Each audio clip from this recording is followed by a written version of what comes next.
Hello viewers and welcome back to law Chakra. Supreme court के सामने आज एक बहुत ही इंटरेस्टिंग और इम्पोर्टेंट सवाल खड़ा है कि क्या कोर्ट, वो भी सुप्रीम कोर्ट, प्रेसिडेंट और गवर्नर्स के लिए बिल्स पर एक्शन लेने के लिए टाइमलाइन फिक्स कर सकती है, और क्या प्रेसिडेंट के पास ये पावर है कि वो खुद सुप्रीम कोर्ट के क्लियर जजमेंट्स को दोबारा रिव्यू करवाए। आइए डिटेल में समझते हैं आज के इस लेटेस्ट एपिसोड में, जिसमें CJI BR गवई द्वारा हेडेड 5 जज की कॉन्स्टिट्यूशनल बेंच ने इस मामले में क्या बड़ा डिसीजन लिया है। अब फोकस में है 8 अप्रैल 2025 सुप्रीम कोर्ट का एक जजमेंट, जिसमें justices JB Pardiwala and R Mahadevan ने एक लैंडमार्क रूलिंग दी थी तमिलनाडु गवर्नर केस में, जिसमें गवर्नर के पॉकेट वीटो का इशू उठाया गया था। अब पॉकेट वीटो का मतलब है कि गवर्नर बिना रिजेक्ट किए, बिना अप्रूव किए बिल को इनडेफिनेटली होल्ड नहीं कर सकता है। सुप्रीम कोर्ट ने कहा था कि ये अनकॉन्स्टिट्यूशनल है और गवर्नर को एक अपर टाइम लिमिट फिक्स करके दिया था। मैक्सिमम अंडर 3 मंथ्स उनको डिसीजन लेना होगा, और अगर गवर्नर बिल को प्रेसिडेंट के पास भेजते हैं तो प्रेसिडेंट भी अंडर 3 मंथ्स अपना डिसीजन देना होगा। अब अगर इस टाइम लिमिट का वायलेशन होता है तो स्टेट गवर्नमेंट सुप्रीम कोर्ट आ सकती है, और इसी के अगेंस्ट हमने प्रेसिडेंट डॉक्टर द्रौपदी मुर्मू को आर्टिकल 143 के अंडर सुप्रीम कोर्ट को एक प्रेसिडेंशियल रेफरेंस भेजते हुए देखा है। बेसिकली 14 सवालों का जवाब मांगा गया है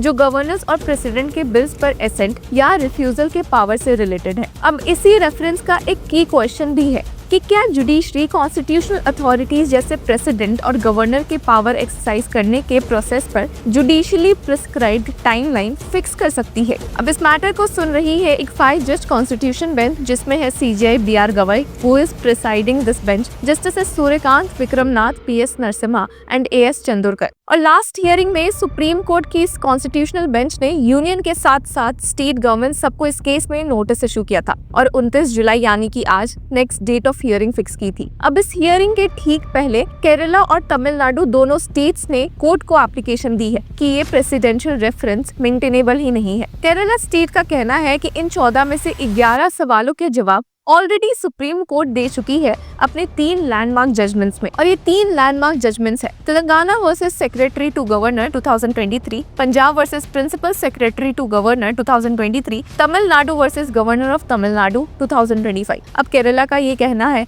कि आर्टिकल 143 का यूज करके एक सेटल्ड जजमेंट को रीओपन करना गलत है। उन्होंने स्टेट किया, this reference is nothing but an appeal in disguise. वही तमिलनाडु भी कह रहा है कि प्रेसिडेंट का ये स्टेप सेटल्ड लॉ डिस्टर्ब करने की कोशिश है। और एक इम्पोर्टेंट पॉइंट, सुप्रीम कोर्ट कैसे अपने खुद के जजमेंट्स को आर्टिकल 143 के थ्रू ओवरराइड करे, ये लीगली पॉसिबल ही नहीं है। अब हियरिंग पर नजर डालें तो इस केस में काफी नामी चेहरे कोर्ट रूम में मौजूद है। पिटिशनर्स की ओर से senior advocates Kapil Sibal, doctor Abhishek Manu Singhvi, Rakesh Dwivedi, Gopal Subramanium, Shadan Farasat, KK Venugopal, P Wilson, Gopal Shankar Narayan. और वहीं यूनियन गवर्नमेंट की तरफ से attorney general for India R Venkataramani and solicitor general Tushar Mehta. अब हियरिंग की शुरुआत होते ही सीनियर एडवोकेट कपिल सिब्बल ने CJI के कॉन्स्टिट्यूशनल बेंच से कहा, our side can present arguments for 4 days and the other side can have 4 days as well. यानी कि यहाँ पर डिसाइड हो रहा था कि कौन कितने दिन आर्ग्यूमेंट करेगा। इस पर सॉलिसिटर जनरल तुषार मेहता ने कहा कि we should finalise that once the proceedings begin. इस पर सीनियर एडवोकेट KK वेणुगोपाल, जो कि स्टेट ऑफ केरला की तरफ से अपीयर हो रहे थे, उन्होंने कहा कि there are valid reasons for returning this and we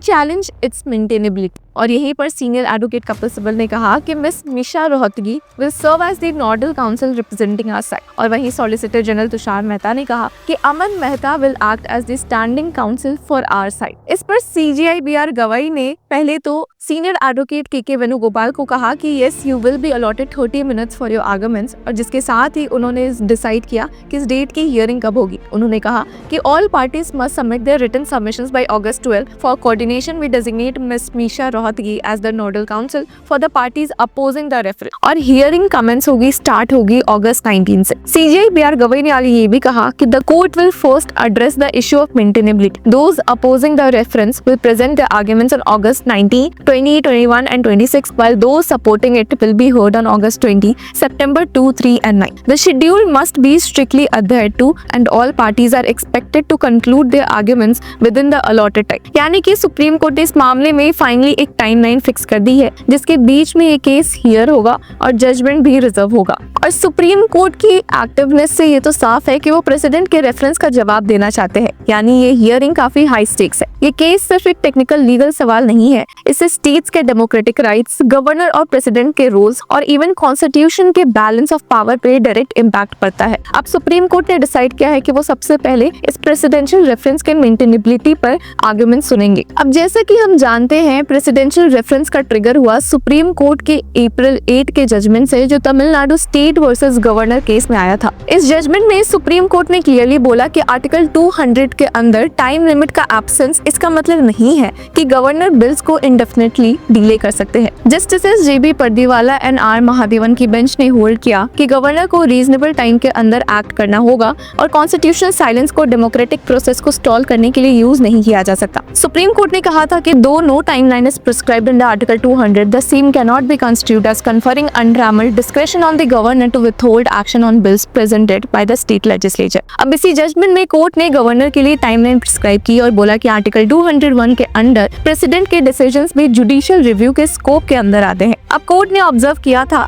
कि the president is required to take a decision on the bills within a period of 3 months from the date on which such reference is received, and in case of any delay beyond this period appropriate reasons would have to be recorded and conveyed to the concerned state। अब इस ruling के बाद ही president doctor Draupadi Murmu ने 14 questions supreme court को refer किए। Basically court के interpretation of articles 200 and 201 पर constitutional concerns raise किए। रेफरेंस का कहना था कि आर्टिकल्स में कहीं भी एक्सप्लिसिटली कोर्ट को डेडलाइंस प्रिस्क्राइब करने का पावर नहीं दिया गया है और डीम्ड एसेंट का कंसेप्ट कॉन्स्टिट्यूशन के फ्रेमवर्क का पार्ट ही नहीं है। ये भी रेज किया गया कि सुप्रीम कोर्ट क्या कॉन्स्टिट्यूशन में साइलेंस होने पर प्रोसीजर लेजिस्लेट कर सकती है और क्या एसेंट के टाइमलाइंस फिक्स करना कॉन्स्टिट्यूशनल फंक्शनरीज के डिस्क्रिशनरी डोमेन पर इंक्रोचमेंट है। रेफरेंस ने ये भी हाईलाइट किया कि legislative functions and judicial powers अलग है और तमिलनाडु गवर्नर जजमेंट जैसी डायरेक्शंस 3 ब्रांचेस के बैलेंस को डिस्टर्ब कर सकती है। अब केरला और तमिलनाडु दोनों स्टेट्स ने इस रेफरेंस को अपोज किया है और बोला है कि ये मेंटेनेबल नहीं है। तमिलनाडु की एप्लीकेशन कहती है the reference is an appeal in the disguise of a reference और सुप्रीम कोर्ट अपने ही जजमेंट पर अपील की तरह रिकंसिडर नहीं कर सकती। केरला ने भी सुप्रीम कोर्ट में एप्लीकेशन फाइल करके प्रेसिडेंशियल रेफरेंस को नॉट मेंटेनेबल डिक्लेयर किया है। फिलहाल इस केस की हियरिंग तो शुरू हो चुकी है। आने वाले दिनों में पता चलेगा कि सुप्रीम कोर्ट इस रेफरेंस को एंटरटेन करता है या केरला तमिलनाडु के आर्ग्यूमेंट्स की बेसिस पर